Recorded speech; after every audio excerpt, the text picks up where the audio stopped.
എനിക്ക് വളരെ സന്തോഷവും വളരെ ആത്മാഭിമാനവുമുള്ള ഒരു നിമിഷമാണ്.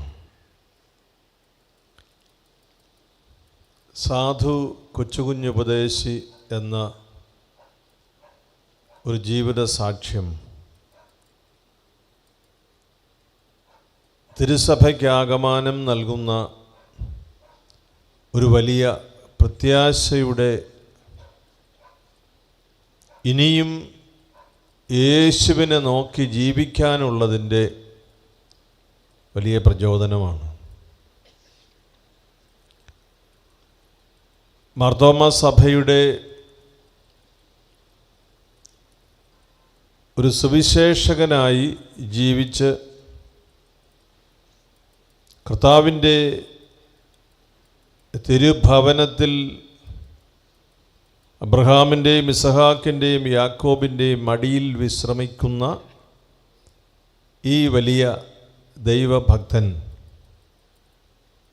ഇന്ന് മാർത്തോമാ സഭയുടെ മാത്രമല്ല,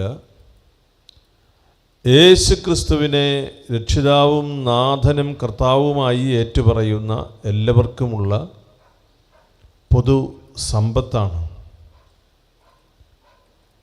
നിങ്ങൾക്കത് ഇഷ്ടമായില്ല അങ്ങനെ പറഞ്ഞതെന്ന് നിങ്ങളുടെ മുഖത്തു നിന്ന് എനിക്ക് വായിച്ചറിയാം. നിങ്ങളുടെ ഇഷ്ടം ഇക്കാര്യത്തിൽ ഞാൻ പരിഗണിക്കുന്നില്ല.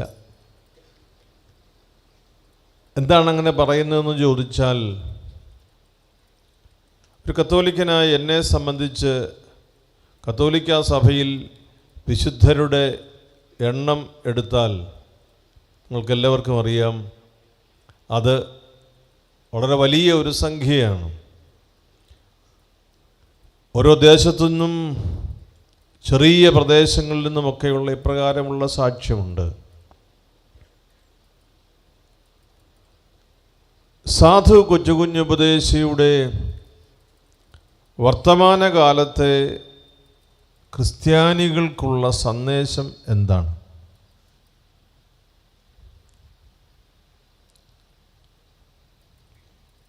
അപ്പസ്തോല പ്രവൃത്തികളിൽ നാം വായിക്കുന്നുണ്ട്,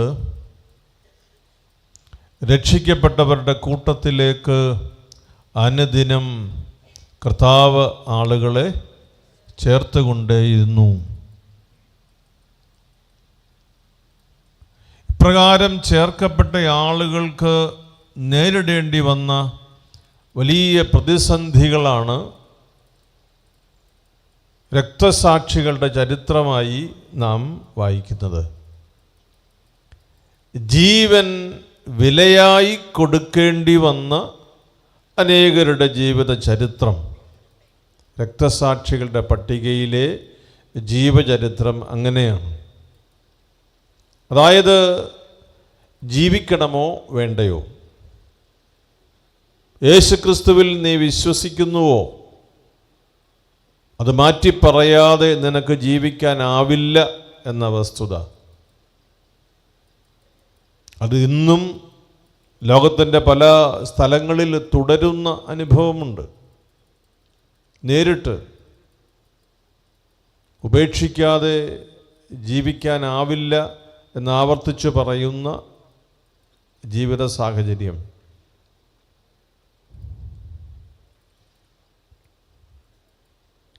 വേദപുസ്തകം കയ്യിൽ വെച്ചുകൊണ്ട് നടക്കുന്നതും അത് തുറക്കുന്നതും വായിക്കുന്നതും അതിൻ്റെ ഉപദേശം പറയുന്നതും ശിക്ഷാർഹമാണ് എന്ന് നമ്മുടെ നാട്ടിൽ ആരെങ്കിലും പറയുമെന്ന് നാം കരുതിയിരുന്നില്ലല്ലോ. ഈ അടുത്ത ദിവസം അലഹബാദ് ഹൈക്കോടതിയാണ് പറഞ്ഞത്, അത് ഭരണഘടനയ്ക്ക് വിരുദ്ധമല്ല, അങ്ങനെ ചെയ്യാവുന്നതാണ്, അത് മതപരിവർത്തനത്തിൻ്റെ നിയമത്തിൽ വരുന്നതല്ല എന്ന്.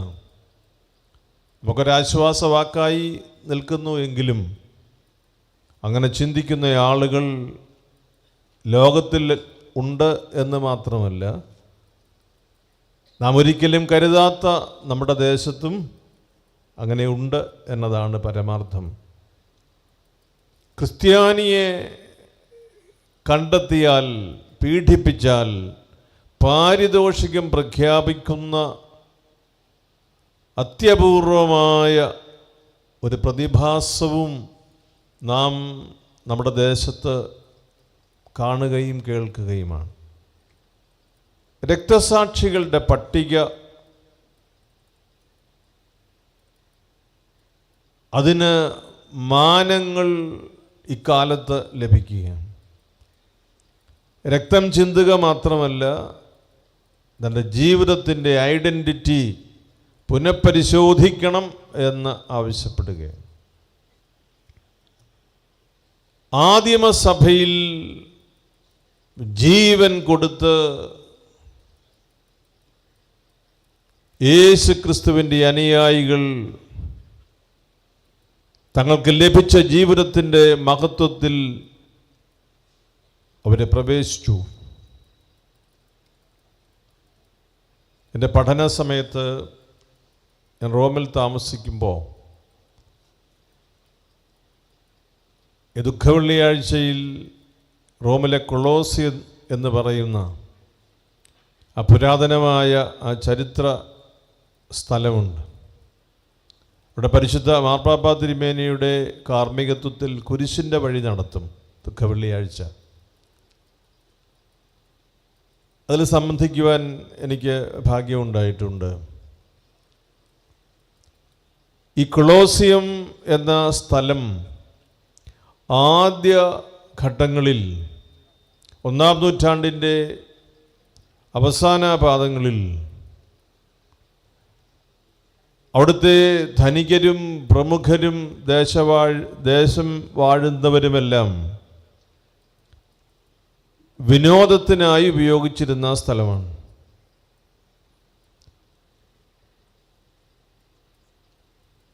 മൃഗങ്ങൾ തമ്മിലുള്ള പോര് കണ്ട് ആർപ്പ് വിളിക്കുന്ന ഒരു ജനസമൂഹം അവിടെ ഉണ്ടായിരുന്നു.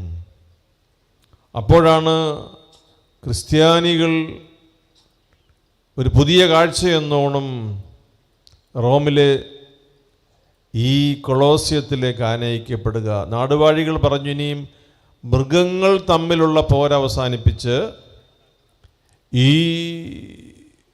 മൃഗങ്ങളുടെ മുമ്പിലേക്ക് ക്രിസ്ത്യാനിയെ കൊടുക്കാം, ഫൈറ്റ് അവർ തമ്മിലാകട്ടെ. കൊളോസിയം പുരാതനമായ ചരിത്രപരമായ ഒരടയാളമാണ്. ക്രിസ്ത്യാനിയെ സംബന്ധിച്ചതിൻ്റെ പുതിയ ചരിത്രത്തിൽ അവൻ്റെ രക്തം കൊണ്ട് ഒപ്പുവെച്ച ഒരു സ്ഥലമാണ്. നാം വസ്തുവകകളൊക്കെ കൈമാറ്റം ചെയ്യുമ്പോൾ സാക്ഷികളെ ഉൾപ്പെടുത്താറില്ലേ? 1-2 സാക്ഷികൾ. ഇവിടെ ഇപ്പോൾ ആരും വസ്തു ഒന്നും വാങ്ങിക്കുകയും വിൽക്കുകയോ ഒന്നും ചെയ്യുന്നില്ലേ?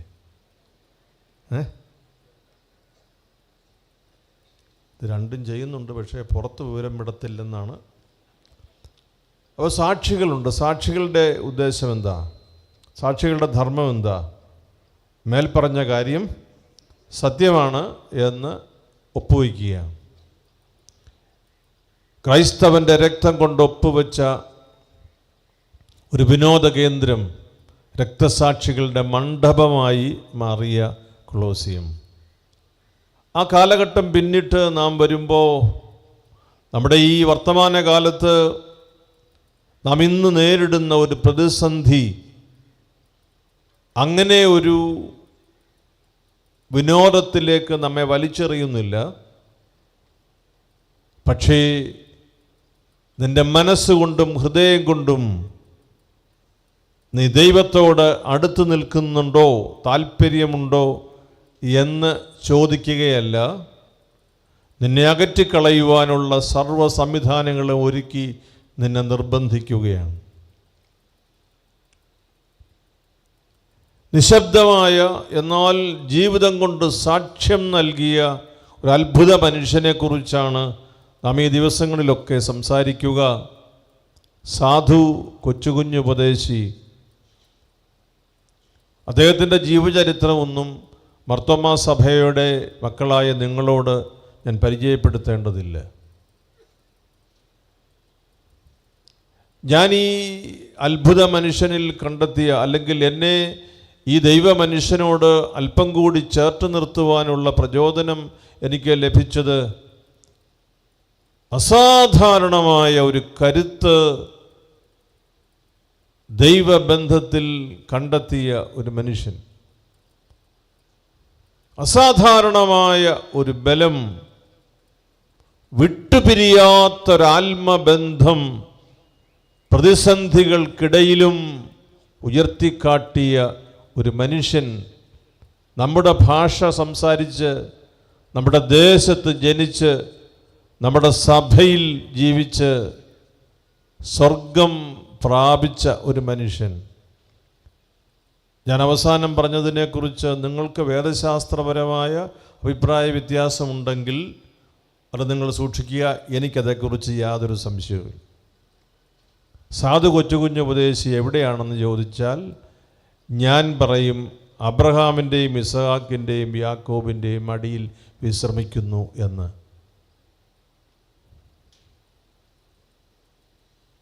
അത് പറയാനുള്ള കാരണം, നമ്മുടെ മുൻപിൽ ശാന്തമായി, വിനീതമായി, ലളിതമായി, അക്ഷോഭ്യനായി, വിശ്വാസത്തിൻ്റെ ദൃഢതയിൽ നൽകിയിട്ടാണ് ഈ മനുഷ്യൻ ഈ ലോകം വിട്ടുപോയത്. അതാണ് ഈ മനുഷ്യനെ വ്യത്യസ്തനാക്കുന്നത്. ദൈവത്തെ ഉപേക്ഷിക്കാനുള്ള സകല സാഹചര്യങ്ങളും മുൻപിൽ നിറഞ്ഞു നിൽക്കുമ്പോൾ നിങ്ങളെയും നിങ്ങളുടെ ഈ സംവിധാനങ്ങളെയും ഒന്നുമല്ല ഞാൻ ഓർക്കുക. എനിക്ക് എപ്പോൾ എൻ്റെ കർത്താവിനെ നേരിട്ട് കാണാം, അതുമാത്രം. മുഖമടച്ച് സംസാരിക്കുന്നത് പോലെ തോന്നും. ചുറ്റും നിന്ന് കരയുന്നവർ, ആശ്വാസവാക്ക് പറയുന്നവർ, ബലപ്പെടുത്താൻ എന്നതുപോലെ അടുത്ത് വന്നു നിന്ന് നമ്മോട് ഇടപഴകുന്നവർ, അതൊന്നും തെറ്റല്ല. പക്ഷെ യഥാർത്ഥമായ പ്രത്യാശ നൽകുന്നത് ഇവരാരുമല്ലെന്ന് ആ മനുഷ്യൻ ലോകത്തോട് പറഞ്ഞു, അല്ലേ? ലോകത്തെ ഞാൻ ഓർക്കുന്നില്ല, കഷ്ടനഷ്ട ഓർക്കുന്നില്ല, എപ്പോഴെൻ്റെ കർത്താവിനെ ഒന്നു കാണാമെന്നേയുള്ളൂ. ലോകത്തെയും സംവിധാനങ്ങളെയും മറ്റ് ക്രമീകരണങ്ങളെയും എല്ലാം അങ്ങോട്ട് ഒരു വാതിലിൻ്റെ പുറത്തേക്കാക്കി വാതിലടച്ചിട്ട് പറഞ്ഞു, എനിക്ക് ഒരു സ്വപ്നമേ ഉള്ളൂ, എൻ്റെ കർത്താവിനെ എപ്പോൾ കാണാം. പ്രിയപ്പെട്ടവരെ, ഇത് സംഭവിക്കുന്നത് ഒരു പിറന്നാൾ ആഘോഷത്തിൻ്റെ മുഹൂർത്തത്തിലല്ലല്ലോ, ഒരു ജൂബിലി ആഘോഷത്തിൻ്റെ പശ്ചാത്തലത്തിലല്ലല്ലോ, ചൂട് വിട്ടു മാറിയിട്ടില്ലാത്ത മൃതമായ തൻ്റെ മകൻ്റെ ശരീരത്തിൻ്റെ അടുക്കൽ നിന്നൊരപ്പൻ പറയുന്നു ഹല്ലേലൂയ. എനിക്കിപ്പോഴും മനസ്സിലാകാതെ, ഞാൻ കത്തോലിക്ക ഈ കൺവെൻഷനുകളിലൊക്കെ പോകുമ്പോൾ ഞാൻ ചോദിക്കും, എപ്പോഴാണ് ഈ ഹല്ലേലൂയ പറയുന്നത്? മാറുകയില്ലെന്ന് വിചാരിച്ചിരുന്ന രോഗം മാറിയപ്പോൾ, പ്രതീക്ഷിക്കാത്ത രീതിയിൽ ദൈവം ഇടപെട്ടു എന്ന് നാം കരുതുമ്പോൾ നമുക്ക് സന്തോഷമുണ്ടായ നിമിഷങ്ങൾ, നമുക്ക് നേട്ടമുണ്ടായ നിമിഷങ്ങളൊക്കെയാണ് നമ്മളെന്ത് പറയുന്നത്? ഹല്ലേലൂയ പറയുന്നത്. നിങ്ങളുടെ കൂട്ടത്തിൽ ആരെങ്കിലും മരിച്ച വീട്ടിൽ പോയി ഹല്ലേലൂയ പറഞ്ഞിട്ടുണ്ടോ? പറഞ്ഞിട്ടുണ്ടെങ്കിൽ അനുഭവം അറിഞ്ഞിട്ടുമുണ്ട്. ഞാൻ പറഞ്ഞിട്ടില്ല. നിങ്ങൾ പറഞ്ഞിട്ടുണ്ടോ? നിങ്ങൾ ഈ ചിരിക്കുന്നതല്ലാതെ സത്യം പറയുന്നില്ല. പറഞ്ഞിട്ടില്ല. സറാബിയും തിരുമേനിയും പറഞ്ഞെന്ന് എനിക്ക് തോന്നുന്നില്ല.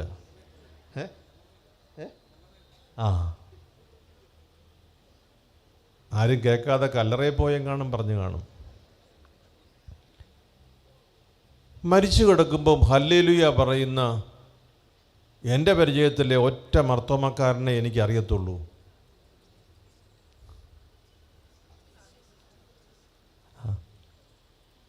അവരെല്ലാം പറഞ്ഞു ഞങ്ങളാരും ആ കൂട്ടത്തിലില്ലെന്ന്. പ്രിയപ്പെട്ടവരെ, അത്ഭുതകരമായ ഒരു വാക്കല്ലേ അത്?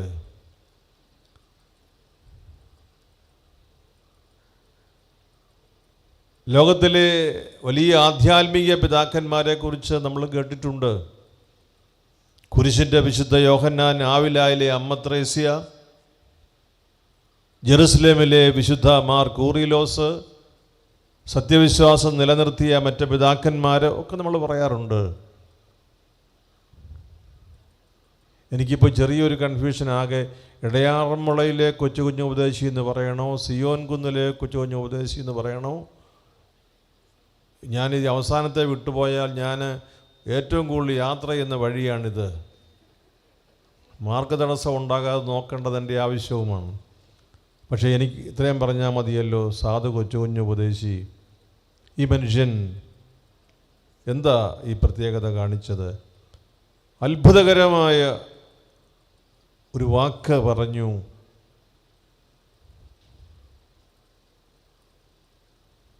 കർത്താവേ, നിനക്ക് മഹത്വം, അല്ലേ? ദുഃഖത്തിൻ്റെ പാനപാത്രം കർത്താവിൻ്റെ കയ്യിൽ തന്നാൽ സന്തോഷത്തോടെ അത് വാങ്ങി. അതിനെക്കുറിച്ചാണ് ഞാൻ പറഞ്ഞത്, ഒറ്റ വാക്കിനെക്കുറിച്ച്. മരണവീട്ടിൽ ഹല്ലേലൂയ പറഞ്ഞ എനിക്കറിയാവുന്ന ഏക ക്രിസ്ത്യാനി. മറ്റൊരാളെ എനിക്കറിയാം, ഞങ്ങളുടെ സഭയിൽപ്പെട്ട ഒരു അഡ്വക്കേറ്റ്, സുവിശേഷകനാണ്. മാത്യു സാറിൻ്റെ വൈഫ് തിരുവനന്തപുരം മെഡിക്കൽ കോളേജിലെ മെഡിക്കൽ ഓഫീസറായിരുന്നു. മരിച്ചപ്പോൾ പറഞ്ഞു, തിരുമേനി ഓമന മരിച്ചു. സുഖമില്ലാതെ കിടപ്പിലായിരുന്നു. മകൻ IAS ഓഫീസറൊക്കെയാണ്. ഓമന മരിച്ചു. തിരുമേനി എവിടെയാ? ഞാൻ പറഞ്ഞു, ഞാൻ എവിടെയുണ്ടെങ്കിലും അടക്കത്തിന് വരും. നല്ലൊരു കുടുംബമാണ്, ക്രിസ്ത്യാനികളായിട്ട് ജീവിക്കുന്ന കുടുംബമാണ്. അവിടെ ശവസംസ്കാരത്തിന് പോയില്ലേ പിന്നെ എവിടാ പോകുന്നത്? അപ്പോൾ ഞാൻ വരുമെന്ന് പറഞ്ഞു. അപ്പോൾ എന്നോട് പറഞ്ഞു, പിതാവേ, ഒരു ഉപകാരം കൂടി ചെയ്യണം. വികാരി അച്ഛനോട് പറയണം, ഞങ്ങളുടെ വീടിൻ്റെ മുമ്പിൽ കറുത്ത കൊടി കെട്ടരുതെന്ന്. ഞാൻ പറഞ്ഞു, കറുത്ത കൊടി കെട്ടുന്നത് മനുഷ്യർക്ക് വീടൊന്നറിയാൻ വേണ്ടിയല്ലയോ? അത് വേണ്ട പിതാവേ. പ്രധാനമായിട്ട് 25 വർഷമായി ഇന്ന് വരെ ഇങ്ങനെ ഒരാവശ്യം ഒരാൾ ഉന്നയിച്ചിട്ടില്ല. എന്നോട് പറഞ്ഞു, അച്ഛനോട് പറയണം ഒരു വെളുത്ത കൊടി കെട്ടിയാൽ മതിയെന്ന്. ഞാൻ പറഞ്ഞു, സാറേ, അത് അബദ്ധമാണ്. വെളുത്ത കൊടി കെട്ടിയിട്ട് അതെല്ലെങ്ങാനും ആരെങ്കിലും വന്ന് ഒരു നക്ഷത്രത്തിൻ്റെ പടം വരച്ച് വെച്ച് അത് വേറെ പാർട്ടിയുടെ യുവജന സംഘടനയുടെ കൊടിയായിട്ട് പോകും. അത് അബദ്ധമാണ്. എൻ്റെ വീട്ടിൽ വെള്ളക്കൊടി കെട്ടിയാൽ മതി പിതാവേ. അപ്പോൾ എനിക്ക് അത്ഭുതമൊക്കെ തോന്നി. ഈ മനുഷ്യൻ മരിച്ച വിവരം എന്നെ പറയാൻ വേണ്ടി വിളിച്ചതാണ്. എന്നിട്ട് പറഞ്ഞു, അവയെ കറുത്ത കൊടി എന്തിനാ കെട്ടുന്നത്? ഓമന സ്വർഗത്തിൽ പോയിരിക്കുമ്പം ഞങ്ങളുടെ വീട്ടിൽ എന്തിനാ കറുത്ത കൊടി കെട്ടുന്നത്? ഇപ്പോൾ ഒന്ന് പറയാമോ? ഹല്ലേലൂയ. ഒരു ചെറിയ ശബ്ദം കേട്ടുള്ളല്ലോ, ഹല്ലേലൂയ, ഹല്ലേലൂയ. അപ്പോൾ ഓമന സ്വർഗത്തിൽ പോയപ്പം വീട്ടിൽ കറുത്ത കൊടി കെട്ടുന്നത് ദോഷമാണ്, വെള്ളക്കൊടി കെട്ടണം. ആ മനുഷ്യൻ്റെ വിശ്വാസം കൊണ്ട് പറഞ്ഞതാണ്. കർത്താവിൻ്റെ കയ്യിൽ നിന്ന് വരുന്നതെല്ലാം നന്മയ്ക്കാണെന്ന് വിശ്വസിക്കുന്നവനെ ഹല്ലേലൂയ പറയാൻ കഴിയുകയുള്ളൂ. ചെറിയ കാര്യമായി നാം ഈ വാക്കിനെ കണ്ടാൽ അതിൻ്റെ അർത്ഥം നമ്മെ സ്വാധീനിക്കില്ല. ഈ സാധു കൊച്ചു കുഞ്ഞു ഉപദേശിയെ മനസ്സിൽ സ്വീകരിക്കാൻ എന്നെ നിർബന്ധിച്ച കാര്യം ലളിതമാണ്. ഞാൻ കണ്ടിട്ടില്ല, വായിച്ചറിഞ്ഞിട്ടുണ്ട്, കേട്ടിട്ടുണ്ട്. പക്ഷേ ഇതാരാണെന്നറിയാതെയാണ് മരണവീട്ടിൽ ഞാൻ പോയി പഠിച്ചുകൊണ്ടിരിക്കുമ്പോഴും പിന്നീടും ഒക്കെ അനേക പ്രാവശ്യം ആ പ്രാർത്ഥന ചൊല്ലിയിട്ടുള്ളത്. എന്തോ അതിൻ്റെ അർത്ഥം എന്താണെന്നോ അല്ലെങ്കിൽ അതിൻ്റെ സാഹചര്യം എന്താണെന്നോ ഒന്നും അത്രയും മനസ്സിലാക്കിയിട്ടല്ല. മനസ്സിലാക്കിയപ്പോൾ ദൈവമേ, ഇതാര്? മലങ്കരയിൽ ജനിച്ചു വളർന്ന ഒരു ദൈവദാസൻ. അങ്ങനെയാണ് ഇടയാറന്മുളയിൽ ഞാൻ അദ്ദേഹത്തിൻ്റെ കല്ലറയിൽ പോകാനിടയായത്. അപ്പോൾ അത് കഴിഞ്ഞ് ഞാൻ പറഞ്ഞു, ഇതുപോലെ കത്തോലിക്കരുടെ കയ്യിലായിരുന്നെങ്കിൽ ഒരു 3-4 അടി പൊക്കത്തിൽ ഇത് ഉയർത്തിക്കെട്ടി നല്ല ലൈറ്റൊക്കെ ഇട്ട് 10 പേര് വരുന്നത് പോലെ ഒക്കെ അവിടെ വെച്ച് 2-3 കാണിക്കപ്പെട്ടിയൊക്കെ ആ സൈഡിലൊക്കെ വെച്ച് ക്രമീകരണങ്ങൾ ചെയ്തതിനെന്ന്.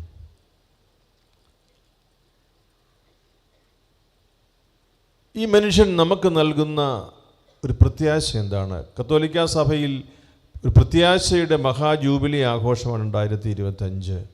ജനുവരി 6-ാം തീയതി വരെ ഈ ജൂബിലി ആഘോഷം നടക്കുകയാണ്. ഫ്രാൻസിസ് മാർപ്പാപ്പയാണ് തുടങ്ങി വെച്ചത്. ഈ പ്രത്യാശയുടെ 2025 എന്ന വർഷത്തിൻ്റെ, നമ്മുടെ കർത്താവിൻ്റെ മനുഷ്യാവതാരത്തിൻ്റെ ഈ വലിയ ഒരു ജൂബിലി.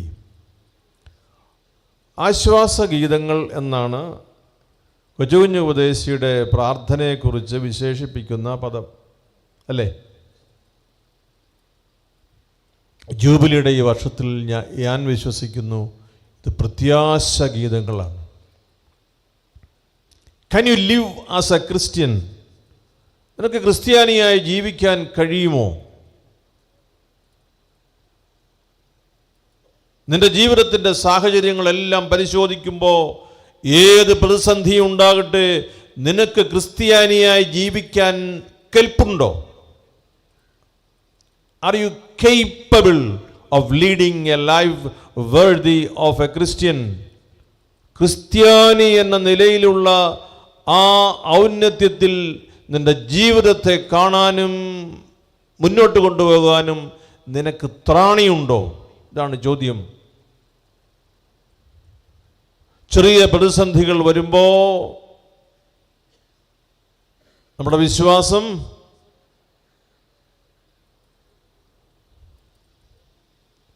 പള്ളിയായാൽ ഇങ്ങനെ വേണം, പരിപൂർണ നിശബ്ദത, അല്ലേ? അതാ നല്ല ഡിസിപ്ലിൻ. വികാരി എൻ്റെ അളച്ചൻ കൊടുത്ത നല്ല ആ ഒരു ബേസിക് കാറ്റഗറിസം നന്നായിട്ട് പോകുന്നുണ്ട്. പള്ളിയിൽ സംസാരിക്കരുതെന്ന്. Very good. പ്രിയപ്പെട്ടവരെ, നമുക്ക് ചോദിക്കാനുള്ളത്, നമ്മുടെ വിശ്വാസം എവിടെ വരെ പോകും? നമ്മുടെ വിശ്വാസം എവിടെ വരെ പോകും?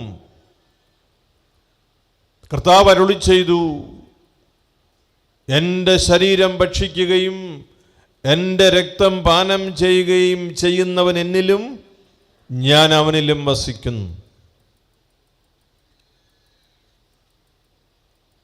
കുറച്ചു പേർ പിരിഞ്ഞുപോയി. കർത്താവ് ചോദിച്ചു, നിങ്ങളും പോകുന്നോ? അപ്പോൾ ശമയോൻ പത്രോസ് പറഞ്ഞു, ഞങ്ങൾ എവിടെ പോകും? ജീവൻ്റെ വചനം നിന്റെ പക്കലാണല്ലോ. പ്രതിസന്ധികൾ, പ്രലോഭനങ്ങൾ, പരീക്ഷണങ്ങൾ, സമ്മർദ്ദങ്ങൾ, നമ്മുടെ സുഖങ്ങൾ നഷ്ടപ്പെടുന്നു എന്ന വിചാരങ്ങൾ, മറ്റുള്ളവർ എന്തു പറയുമെന്ന നമ്മുടെ മനോഭാവവും മനോഭയവും, ഇതെല്ലാം അലട്ടുമ്പോൾ ക്രിസ്ത്യാനി, നീ ആരുടെ പക്ഷത്താണ്? നീ ആരുടേതാണെന്ന് ലോകത്തോട് പറയും? ഇതാണ് ചോദ്യം. ഈ ചോദ്യത്തിൻ്റെ ഉത്തരമാണ് നമ്മൾ അല്പം മുമ്പ് നമ്മൾ ഓർത്തത്. എനിക്ക് ഈ ലോകത്തെക്കുറിച്ച് ഒരു ഭയവുമില്ല.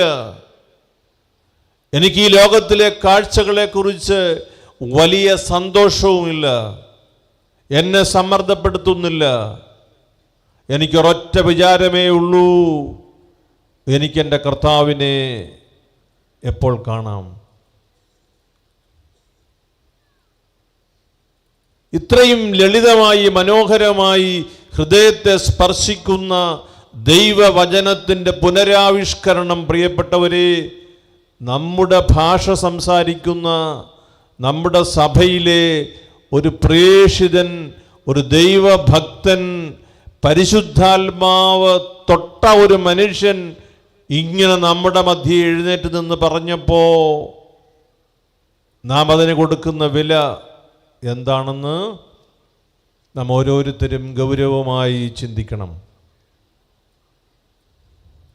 സായിപ്പ് ഇംഗ്ലീഷിൽ പറഞ്ഞിരുന്നെങ്കിൽ അനേകം പുസ്തകങ്ങളായി മാറി. സുവിശേഷത്തിൻ്റെ ഒരു മലങ്കര ഭാഷ്യമായി ഈ ദൈവദാസൻ ഇങ്ങനെ നിൽക്കുന്നത്, പ്രിയപ്പെട്ട പിതാവേ, പ്രിയപ്പെട്ട അച്ഛന്മാരെ, പ്രിയപ്പെട്ട സഭാമക്കളെ, മാർത്തോമാ സഭയുടെ ലോകസഭയ്ക്കും സുവിശേഷത്തിനും സ്വർഗരാജ്യത്തിനും നിങ്ങൾ കൊടുത്തിരിക്കുന്ന വലിയ സമ്മാനമാണ്. അതേക്കുറിച്ച് സംശയിക്കരുത്. നാം പടുത്തുയർത്തുന്ന ദൈവാലയങ്ങൾ മാത്രമല്ല കർത്താവിൻ്റെ മഹത്വത്തെ പ്രഖ്യാപിക്കുന്ന സാക്ഷ്യം. ലിവിങ് വിറ്റ്നസ്, ജീവിക്കുന്ന സാക്ഷ്യമായതുകൊണ്ടാണല്ലോ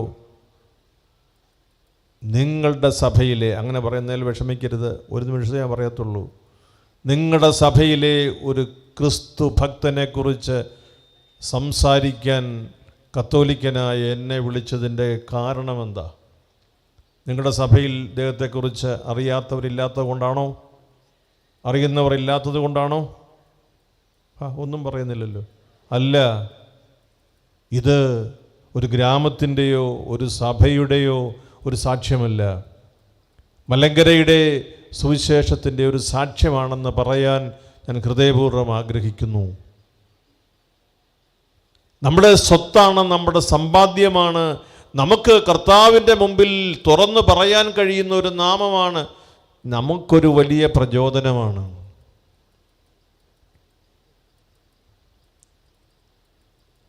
അത് മറച്ചു വയ്ക്കേണ്ടതില്ല. അത് ജീവിക്കാനുള്ള ഇന്ധനം, ഊർജം സമ്പാദിക്കുന്ന ഒരു സോഴ്സാണ് എന്ന് പറയാം. വിശുദ്ധരെന്ന് പറഞ്ഞാൽ എന്താ? ഇവിടെ പറഞ്ഞല്ലോ, കർത്താവിൻ്റെ പക്കൽ പ്രീതി കണ്ടെത്തിയവരാണ്, കർത്താവ് ഇഷ്ടപ്പെട്ടവരെന്ന് വിളിച്ചവരാണ്, കർത്താവിൻ്റെ ഇഷ്ടം തേടിയവരാണ്.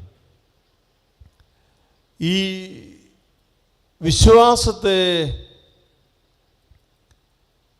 ഗീതങ്ങളിലൂടെ ഹൃദയത്തിലേക്ക് എത്തിക്കുന്നതിന് ഈ മനുഷ്യൻ മുഖാന്തരമായി, അല്ലേ? നമ്മുടെ വിശ്വാസത്തെ ഗീതങ്ങളിലൂടെ മനസ്സിനെ സ്പർശിക്കുന്നതിന് ഈ ദൈവഭക്തൻ മുഖാന്തരമായി. നാം പരിശുദ്ധാത്മാവിൻ്റെ കിന്നരമെന്ന് സഭയിൽ ഒരാളിനെ കുറിച്ച് പറയും. അതാരെക്കുറിച്ചാണ്? മറോപ്രേം, വിശുദ്ധ അപ്രേമിനെ കുറിച്ച് പരിശുദ്ധാത്മാവിൻ്റെ കിന്നരം എന്ന് പറയും.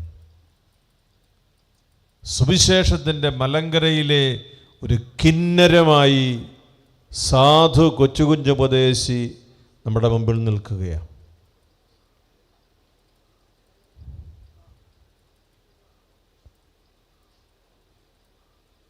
ഈ മലങ്കരയിലെ കിന്നരത്തിന് അക്കാലത്ത് അകമ്പടി സേവിക്കുവാൻ പുതിയ സ്റ്റുഡിയോ ഒന്നും ഉള്ള കാലമല്ലല്ലോ.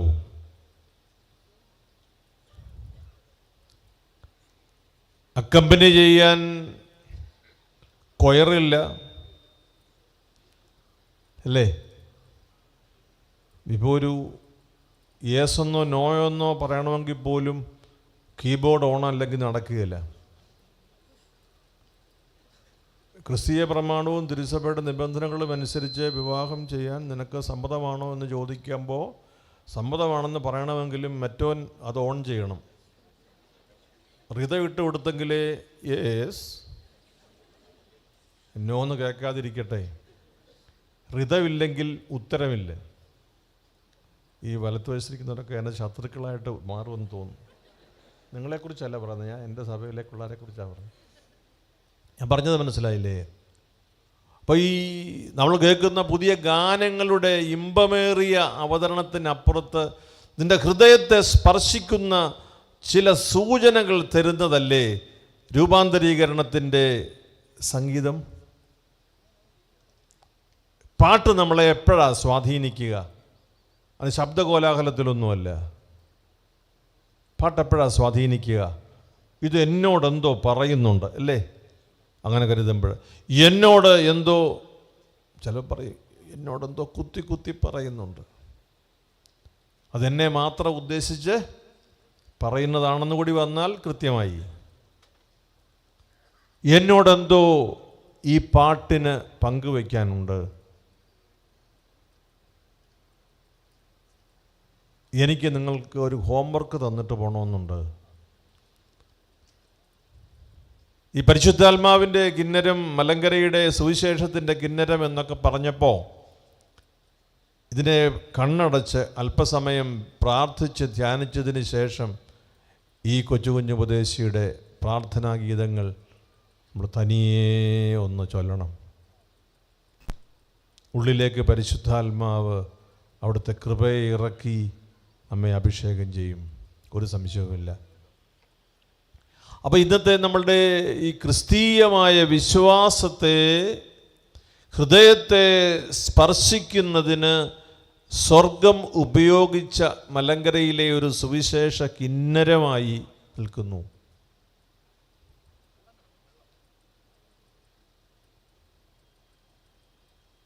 ദൈവം നമുക്ക് നൽകിയ ഒരു അനുഗ്രഹമായി അതിനെ കാണണം. നാം ജീവിക്കുന്ന ഒരു കാലഘട്ടം, പ്രിയപ്പെട്ടവരെ, എല്ലാം സമാഹരിക്കുന്നതിൻ്റെ ഒരു കാലഘട്ടമാണ്, അല്ലേ? അല്ലേ?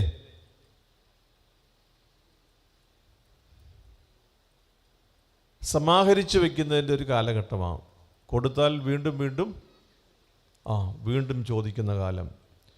കൊച്ചു കുഞ്ഞുങ്ങളുടെ കയ്യിൽ എന്തെങ്കിലും ഒരു സമ്മാനം കൊടുത്തിട്ട് അതൊന്ന് തിരിച്ചു വാങ്ങിക്കാമോ? തിരിച്ചു കിട്ടും, പക്ഷേ സമ്മാനമല്ല, അടിയായിരിക്കും. കൊടുത്താൽ പിന്നെ കിട്ടത്തില്ല. സമാഹരിക്കുന്ന ഒരു കാലം, തിരിച്ചു കൊടുക്കാൻ മടിയുള്ള ഒരു കാലമാണ്. വർജന എന്ന് പറയുന്നത് സാധ്യമാണോ എന്ന് ചിന്തിക്കുന്ന കാലമാണ്. നമുക്ക് വേണ്ട എന്ന് പറയാൻ, എനിക്കത് ആവശ്യമില്ല എന്ന് പറയാൻ നമുക്ക് കഴിയുമോ? നമ്മുടെ ആവശ്യങ്ങളൊന്നും തീരുന്നില്ല, അല്ലേ? സൈക്കിളിൽ പോകുന്നവന് സ്കൂട്ടറിൽ പോകുന്നവന് കാറിൽ പോകുന്നവർക്ക് തന്നെ പല വെറൈറ്റി. അപ്പോൾ അതിനേക്കാൾ സൗകര്യമുള്ള വാഹനങ്ങൾ കിട്ടിയാൽ അത്. ഇനിയും നമുക്ക് വീടുകൾ, അല്ലേ, സൗകര്യങ്ങൾ, ഇതെല്ലാം വർദ്ധമാനമായിക്കൊണ്ടിരിക്കുന്നു. ആവശ്യവും അതിനപ്പുറത്തെ സാഹചര്യങ്ങളും എല്ലാം ഒന്നായി കരുതുന്നത് പോലെ നമുക്ക് തൃപ്തിയാവുന്നില്ല. ഇതിനിടയിൽ വർജന എന്ന് പറയുന്നത് എന്താ? എനിക്കത് വേണ്ട, ആവശ്യമില്ല. എനിക്കത് വേണ്ട എന്ന് പറയാൻ നമ്മുടെ മനസ്സിനെ സ്വാധീനിക്കാൻ പരിശുദ്ധാത്മാവിനെ കൊണ്ടേ കഴിയൂ. ഈ ലോകത്തെ കൊണ്ട് അത് സാധിക്കില്ല. ഈ ലോകം നമ്മുടെ ഹൃദയത്തെ അങ്ങനെ തൊടുകയില്ല വേണ്ട എന്ന് പറയാൻ. തൊടുകയില്ലെന്നേ ഞാൻ പറഞ്ഞുള്ളൂ ഈ കാര്യം പറയാൻ. പക്ഷേ നമ്മെ കണ്ടമാനം തള്ളിക്കളയും, സമ്മർദ്ദത്തിലാക്കും, വേണം വേണം വേണം എന്ന് പറയാൻ. അപ്പം ഈ വർജനയുടെ ആനന്ദം അതനുഭവിച്ച ഒരു വലിയ പരിത്യാഗിയായ ഒരു മനുഷ്യനാണ്. സുവിശേഷം കൊണ്ട് ജീവിച്ച ഒരു മനുഷ്യനാണ്. സുവിശേഷം കൊണ്ട് ജീവിച്ച ഒരു മനുഷ്യൻ. സുവിശേഷത്തെ പണയപ്പെടുത്തി ജീവിച്ച ആളല്ല. എന്ന് പറഞ്ഞാൽ he has never made use of the gospel for his own sake. സ്വന്തം കാര്യത്തിന് വേണ്ടി, സ്വാർത്ഥതയ്ക്ക് വേണ്ടി സുവിശേഷത്തെ പണയപ്പെടുത്തിയ ഒരു മനുഷ്യനല്ല. സുവിശേഷം കൊണ്ട് സുവിശേഷം ജീവിച്ച ഒരു മനുഷ്യനാണ്. ഈ സുവിശേഷം സ്വന്തമാക്കിയപ്പോൾ ചില കാര്യങ്ങൾ എനിക്ക് വേണ്ട എന്ന് പറയാനുള്ള ആത്മധൈര്യം ഈ മനുഷ്യനുണ്ടായി. എനിക്കെല്ലാം ദൈവമാണ് എന്ന് പരസ്യമായി പ്രഘോഷിക്കാൻ ഈ സാധു കൊച്ചു ഉപദേശിക്ക് കഴിഞ്ഞു. അദ്ദേഹം ഇങ്ങനെ ഈ കാര്യം പറഞ്ഞപ്പോൾ അത് നമുക്ക് വിട്ടു തന്നിട്ടാണ് പോയത്. ഒരു സാധാരണ മനുഷ്യന് ജീവിക്കുമ്പോൾ ഉണ്ടാകുന്ന പ്രതിസന്ധികൾക്കിടയിൽ എനിക്ക് ദൈവം മാത്രം മതി, മറ്റൊന്നും വേണ്ട എന്ന് പറഞ്ഞത് നമുക്കൊരു പാഠമായി തന്നിട്ടാണ് പോയിരിക്കുന്നത്. പാഠം എന്തു ചെയ്യണം? പാഠം സ്വീകരിക്കണം. സ്വീകരിക്കുന്നത് ജീവിക്കണം. അപ്പോൾ ഇത് ഈ മനുഷ്യൻ അപ്പോൾ എഴുതിയ അല്ലെങ്കിൽ ഈ മനുഷ്യനെക്കുറിച്ച് ചേർത്ത് വച്ചിരിക്കുന്ന ഈ പ്രാർത്ഥന എത്ര ഹൃദയത്തെ തൊടുന്ന ലളിതമായ വാക്കുകളാണ്. അപ്പനും അമ്മയും വീടും ധനങ്ങളും വസ്തു സുഖങ്ങളും കർത്താവത്രേ. പൈതൽ പ്രായം മുതലിന്നേ വരെ എന്നെ പോറ്റി പുലർത്തിയ ദൈവം മതി. പൈതൽ പ്രായം മുതലിന്നേ വരെ എന്നെ പോറ്റി പുലർത്തിയ ദൈവം മതി. സുവിശേഷത്തിൽ പറഞ്ഞിരിക്കുന്ന ആ കാര്യം ലളിതമായി ഹൃദയത്തെ തൊടുന്നതിന് വളരെ ലളിതമായ വാക്കുകളിൽ ഈ പ്രാർത്ഥന കുറിച്ചിട്ടിരിക്കുകയല്ലേ. സ്വീകരിക്കാം, പാഠമായി സ്വീകരിക്കാം. ദൈവത്തോട് ചേർന്ന് നിൽക്കുന്നവർക്കുണ്ടാകുന്ന പ്രതിസന്ധികൾക്കിടയിൽ നമുക്ക് ഇടയ്ക്കിടയ്ക്ക് ലോകത്തോട് പറയാം, എനിക്ക് ദൈവം മതി. പൗലോസ് അപ്പോസ്തലൻ പറഞ്ഞില്ലേ, നിന്റെ കൃപ എനിക്ക് മതി. Nothing more, nothing less. മറ്റൊന്നും എനിക്ക് വേണ്ട. എനിക്കുള്ളതെല്ലാം അവിടുത്തെ കൃപയാണ്. Whatever I have received is his grace. എനിക്ക് അവിടുത്തെ കൃപ മതി.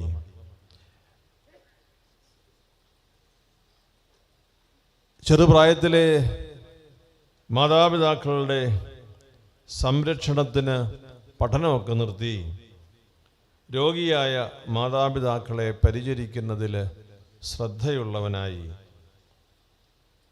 കൃഷിയെ ഉപജീവന മാർഗമാക്കി വൈകുന്നേരങ്ങളിൽ റാന്തലുമേന്തി സുവിശേഷവുമായി നടന്ന ഒരു മനുഷ്യന്, പ്രിയപ്പെട്ടവരെ, ലോകത്തിൽ ഇത്രമാത്രം ജനങ്ങളുടെ ഹൃദയങ്ങളിലേക്ക് ഇറങ്ങിച്ചെല്ലാൻ കഴിഞ്ഞത് ആ റാന്തൽ വെളിച്ചത്തിൻ്റെ സോളാർ പവർ കൊണ്ടല്ല.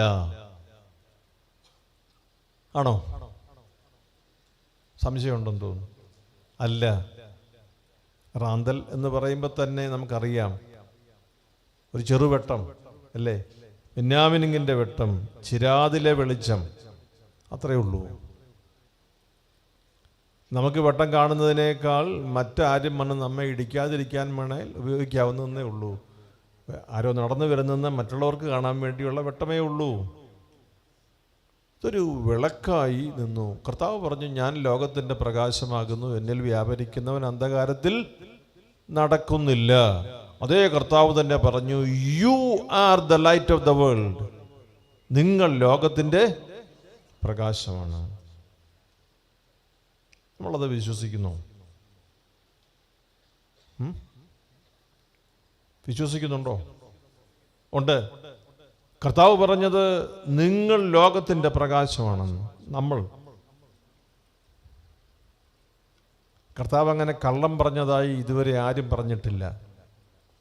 ഈ കൺവെൻഷൻ കഴിഞ്ഞിട്ടും അങ്ങനെ പറയണ്ട. കർത്താവ് പറഞ്ഞതെല്ലാം സത്യവും വിശ്വാസ യോഗ്യവുമാണ്.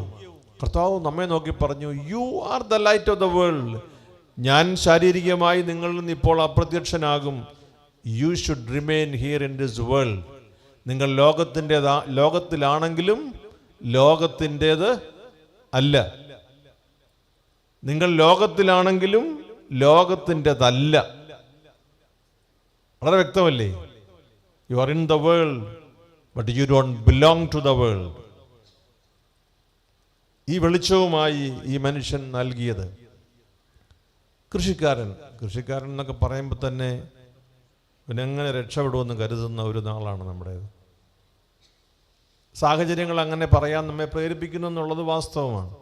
കൃഷി ചെയ്തതെല്ലാം വെട്ടി അവിടെ തരിശാക്കി ഇട്ടിട്ട് അടുത്ത പരിപാടിക്ക് ഒരുങ്ങുന്നവരാണ് നമ്മൾ. എന്നാൽ പോലും പിടിച്ചു നീക്കാൻ സാധിക്കുന്നില്ല എന്നുള്ളൊരു കാര്യമുണ്ട്. അത് മാറും. മനുഷ്യന് ആഹാരം കഴിക്കാൻ ആവശ്യമുള്ളിടത്തോളം കാലം ഈ കൃഷിയെ മറക്കാൻ പറ്റുമോ? നമ്മുടെ ഒരു ഭാഗ്യം തമിഴ്നാട്ടിൽ കൃഷി ചെയ്യുമെന്നുള്ളതാണ്. ആന്ധ്രാക്കാരൻ മുളകുണ്ടാക്കിക്കൊള്ളൂ എന്നുള്ളതാണ്. അവരവസാനിപ്പിക്കുമ്പോൾ നമുക്ക് ഇച്ചിരൂടെ ഗൗരവമാകും. തിരുവനന്തപുരംകാർ ഞങ്ങൾ ജീവിക്കുന്നത് തമിഴ്നാട്ടിൽ നിന്ന് വരുന്ന സാധനങ്ങളാണ്. അതുകൊണ്ടാണ് ഞങ്ങളുടെ മലയാളത്തിൽ ഇടയ്ക്കിടയ്ക്ക് തമിഴ് കയറി വരുന്നത്. കഴിക്കുന്ന ആഹാരത്തിൽ നമ്മൾ ഈ മണ്ണിനെ മറന്നു പോകുന്ന ഒരു സംസ്കാരം നമ്മിലേക്ക് വരുന്നത് കൃഷിയെ മറക്കുക മാത്രമല്ല, നാം ചവിട്ടി നിൽക്കുന്ന മണ്ണിനെ മറക്കുക എന്ന് വെച്ചാൽ നിലമറക്കുക എന്നാണ് അതിൻ്റെ അർത്ഥം. അതെന്തുവാകട്ടെ, ഈ മനുഷ്യൻ വയലുകളെ സ്നേഹിച്ചവനാണ്. 2 വയലുകൾ. ഏതാ? നമ്മുടെ ഭൂമിയിലെ വയലും ഹൃദയ വയലും സ്നേഹിച്ചവനാണ്. അതുകൊണ്ടാണ് രണ്ടിനെയും ഗൗരവമായി എടുത്ത് ഏറ്റവും വലുത് കർത്താവിന് വേണ്ടി വിതക്കാരനാകുന്നതാണ് എന്ന് വിശ്വസിച്ച ഒരു മനുഷ്യൻ. വിതയ്ക്കാൻ പുറപ്പെട്ട് വയലിൽ കൃഷി ചെയ്യുന്നത് പരിചയമുള്ള ഈ മനുഷ്യൻ ഹൃദയത്തിൽ പ്രകാരം വിതച്ച് മുൻപോട്ട് നീങ്ങി. ഈ കയ്യിൽ തൂമ്പ പിടിച്ചിട്ടുള്ള ഈ മനുഷ്യൻ, കയ്യിൽ തഴമ്പുള്ളവന് ആണിപ്പാടുകളുള്ള ശരീരം കണ്ടാൽ തിരിച്ചറിയാൻ പറ്റി. അതൊരു പ്രത്യേകതയാണ്. കയ്യിൽ ഈ തഴമ്പുള്ള ഈ മനുഷ്യന് ആണിപ്പാടുള്ള കൈകളെക്കുറിച്ച് പറയാൻ ആത്മബലമുണ്ട്. ഞാൻ പറഞ്ഞത് പ്രാർത്ഥനാപൂർവം നിങ്ങൾ സ്വീകരിക്കാം.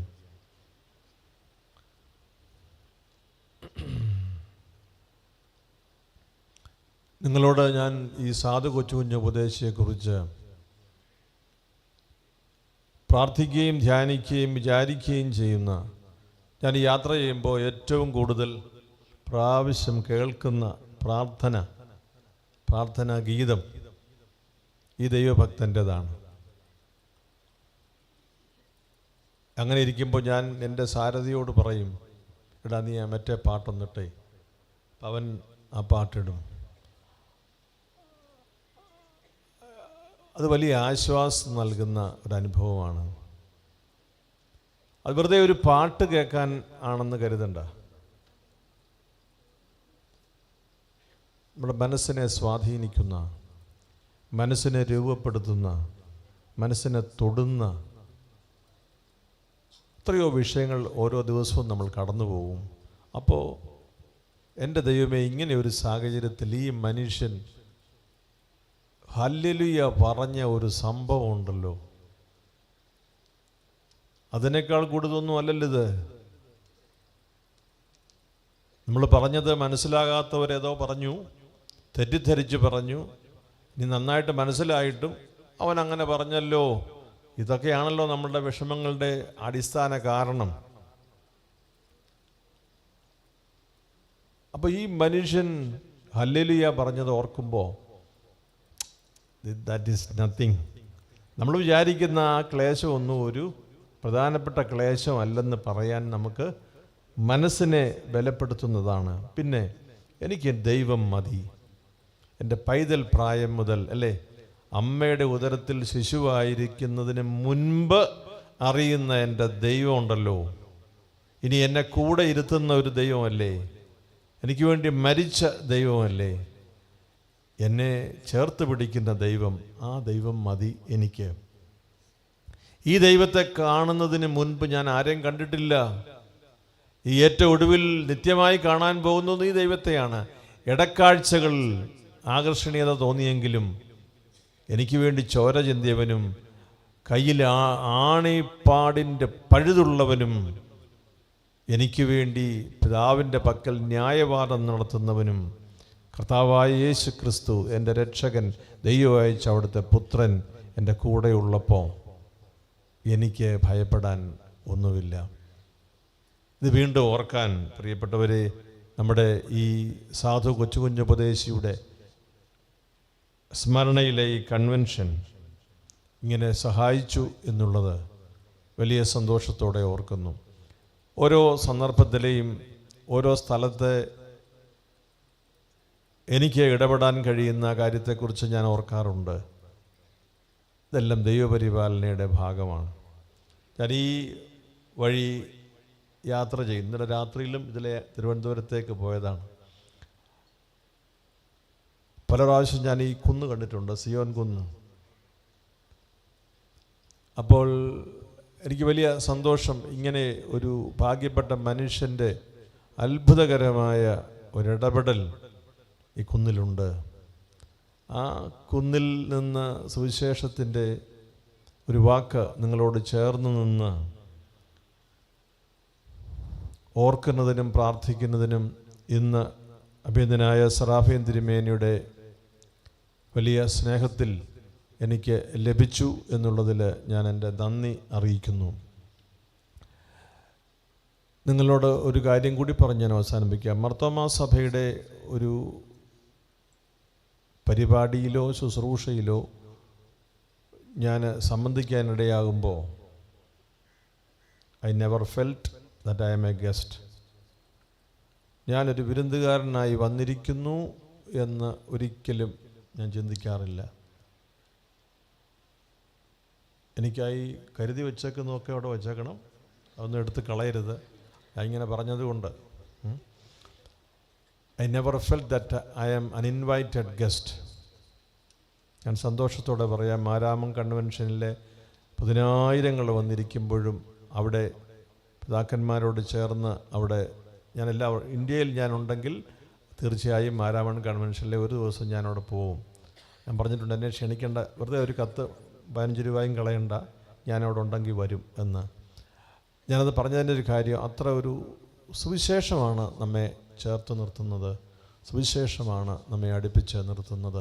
അതുകൊണ്ട് തന്നെ എനിക്ക് വലിയ സന്തോഷം ഇന്ന് ഇവിടെ വന്ന് നിങ്ങളോടൊത്ത് ഈ കാര്യം, നമ്മുടെ ഒരു ഭാഗ്യത്തെക്കുറിച്ച്, നമ്മുടെ ഭാഗ്യം നമുക്ക് ലഭിക്കുന്ന ചില കൂട്ടിച്ചേർത്ത ചില കാഴ്ചകളും അടയാളങ്ങളുമൊക്കെയായി മാത്രം, നമ്മുടെ സമ്മാനങ്ങൾക്കൊരു പട്ടികയുണ്ടല്ലോ, അത് മാത്രമാണെന്ന് ഓർത്ത് നാം കരുതരുത്. ഇതൊരു ഭാഗ്യമാണ്. സുവിശേഷം, പരിശുദ്ധാത്മാവ് തൊട്ട ഒരു മനുഷ്യൻ നമ്മുടെ ഇടയിൽ ജീവിച്ചിരുന്നു എന്ന്. ഈ അൽഫോൻസാമ്മയുണ്ടല്ലോ ഭരണങ്ങാനത്തെ, ആ ഖബറിൽ പോകുമ്പോൾ എനിക്ക് ഒരു അഡീഷണൽ സന്തോഷമെന്ന് പറഞ്ഞാൽ, ദൈവമേ, നമ്മുടെ നാട്ടിലെ നമ്മുടെ ഒരു വീട്ടുമുറ്റത്ത് കളിച്ച് നടന്ന അന്നക്കുട്ടി, ലോകസഭയുടെ പരമാധ്യക്ഷൻ പറഞ്ഞു ഈ അൽഫോൻസ വിശുദ്ധയാണ് എന്ന് പ്രഖ്യാപിച്ചപ്പോൾ അത് ലോകം മുഴുവൻ ഏറ്റെടുത്തു.